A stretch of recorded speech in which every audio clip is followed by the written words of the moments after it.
Imagine the tension, the silent war brewing beneath the surface of the hip-hop world. A world where alliances shift like sand and fortunes can be made or lost on a single whispered rumor. Now, picture 50 Cent, never one to shy away from a battle, dropping a bombshell that could shatter the carefully constructed image of one of music's most powerful figures, Jay-Z. The allegation? A calculated plan orchestrated from the highest echelons of Roc Nation to systematically dismantle Nicki Minaj's career.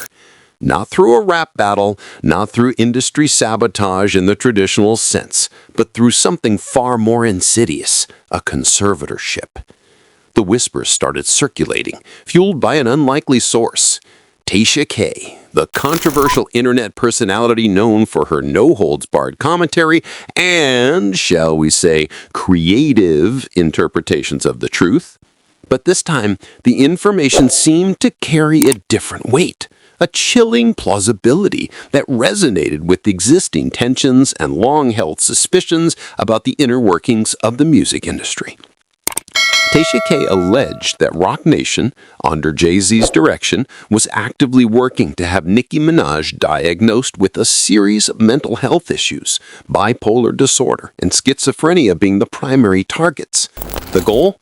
To paint a picture of instability, to create a narrative of someone incapable of managing her own affairs, paving the way for a conservatorship that would effectively strip her of her autonomy and financial control. The implications are staggering.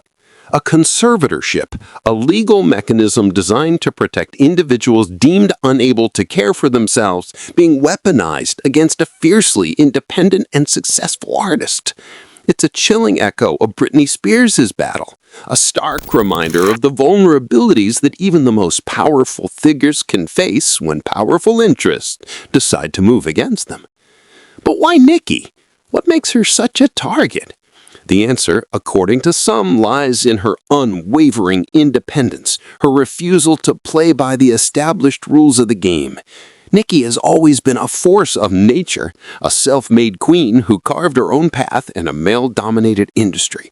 She's never been afraid to speak her mind, to challenge the status quo, to defy expectations. And in a world where control is paramount, that kind of independence can be seen as a threat. Adding fuel to the fire is the presence of Kenneth Petty, Nicki's husband. Petty's checkered past, including a criminal record, makes him an easy target for those seeking to undermine Nicki's credibility.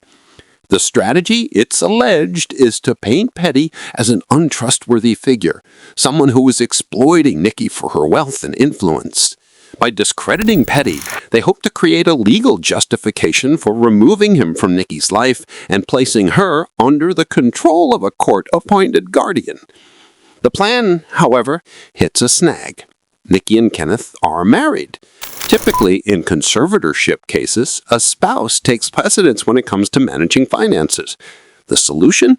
Launched a smear campaign against Kenneth, aiming to portray him as financially irresponsible, even accusing him of stealing from Nicki. The goal is to disqualify him from being Nicki's guardian, clearing the path for Roc Nation to exert control. 50 Cent, seeing the pieces of this alleged conspiracy falling into place, couldn't resist throwing a Molotov cocktail into the mix. He's had Jay-Z in his sights for years, fueled by a long-standing rivalry and a deep-seated distrust of the music mogul's motives. With this information, 50 Cent saw an opportunity to not only reignite their feud, but also expose what he believes to be a pattern of manipulative behavior within the industry. The plot thickens as the accusations swirled. Nicki, ever the queen of clapbacks, took to social media, her digital stiletto aimed squarely at those she perceived as orchestrating this attack. Cryptic posts appeared, AI-generated videos depicting Jay-Z tucked away in Beyoncé's closet, accompanied by the chilling caption, "I am your karma." Was this a mere provocation, a calculated move to keep her name buzzing in the headlines? Or was it a veiled acknowledgement of the storm brewing around her, a defiant roar against the forces she believed were conspiring to silence her? While Nicki fired off digital volleys, word spread that she'd gotten wind of Roc Nation's supposed machinations directly from 50 Cent himself. The unlikely alliance between two figures known for their sharp tongues and even sharper business acumen raised eyebrows.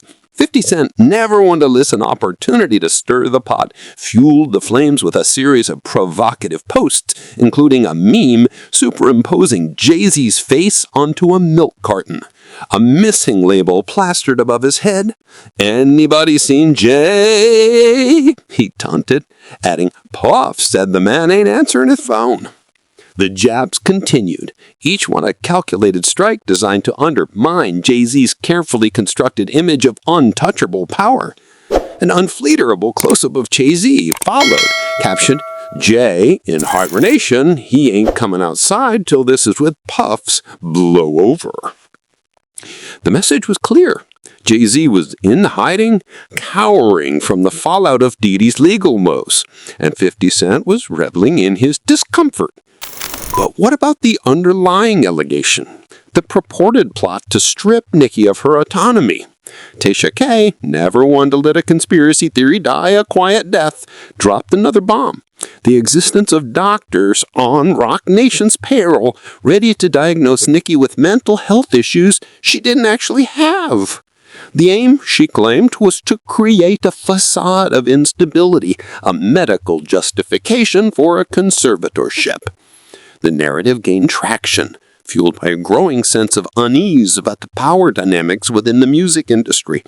Was it possible that someone as successful and influential as Nicki Minaj could be targeted in such a calculated and ruthless manner? The question hung heavy in the air, amplified by the echoes of Britney Spears' own conservatorship battle. Adding another layer of intrigue, Tasha K pointed the finger at Kadia, Nicki's former assistant, alleging that she had betrayed her trust by handing over Nicki's Apple ID, passwords, and login information directly to a shadowy figure only known as Raw. This information, Tasha K claimed, was then used to access Nicki's credit card details and financial history, opening the door for fraudulent charges and further undermining her financial stability. But the plot thickens yet again. Cardi B, Nicki's longtime rival, found herself dragged into the drama when old tweets resurfaced, hinting at a deeper understanding of Nicki's mental state. Quiet is kept. The truth is, you've been diagnosed with schizophrenia and bipolar for almost 9 years. And you also use heavy drugs, cocaine, perks, and Xanax. You don't listen to nobody around you. The resurfaced tweet sparked a firestorm of speculation. Was Cardi B merely engaging in a petty squabble? Or was she inadvertently revealing a long-held industry secret? A carefully guarded truth about Nicki's mental health? The question hung unanswered, adding another layer of complexity to an already convoluted narrative. The stakes were high, the accusations explosive, and the battle lines were drawn. Was this the beginning of the end for Nicki Minaj? A calculated takedown orchestrated by powerful forces seeking to silence her? Or would she emerge from the ashes stronger and more defiant than ever, a testament to the resilience of the human spirit and the enduring power of independence? Only time would tell. The layers build back further, revealing a twisted well of accusations and counter-accusations. Cardi's camp, quick to distance themselves from the resurfaced tweets, claimed they were the product of a long-ago feud, teenage angst weaponized in the digital age. But the damage was done. The whispers about Nicki's mental health, once confined to the dark corners of the internet, had now exploded into the mainstream. And then the receipts started dropping, or at least the alleged receipts. Screenshots of American Express charges, purportedly linked to Nicki's account, began circulating online.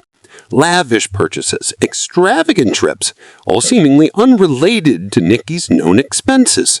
Fingers pointed in every direction. Kenneth Petty, the ex-stylist, even Kadia, the supposed double-crossing assistant. Nicki, never one to back down from a fight, returned to X posting AI-generated videos that were as bizarre as they were unsettling. Jay Lee rendered in digital K, cavorting in Beyoncé's closet, a silent, surreal performance that left more questions than answers. Was this a cry for help, a descent into madness, or a calculated act of defiance, a way to weaponize the very accusations being hurled against them? The internet, of course, had a field day. Memes exploded, conspiracy theories flourished, and the hashtag Fricky trended worldwide. But beneath the surface of the online frenzy, a darker narrative began to emerge. The conservatorship, the mental health diagnosis, the stolen funds, it all seemed to point to a systematic attempt to discredit and control one of music's most powerful female voices. The parallels to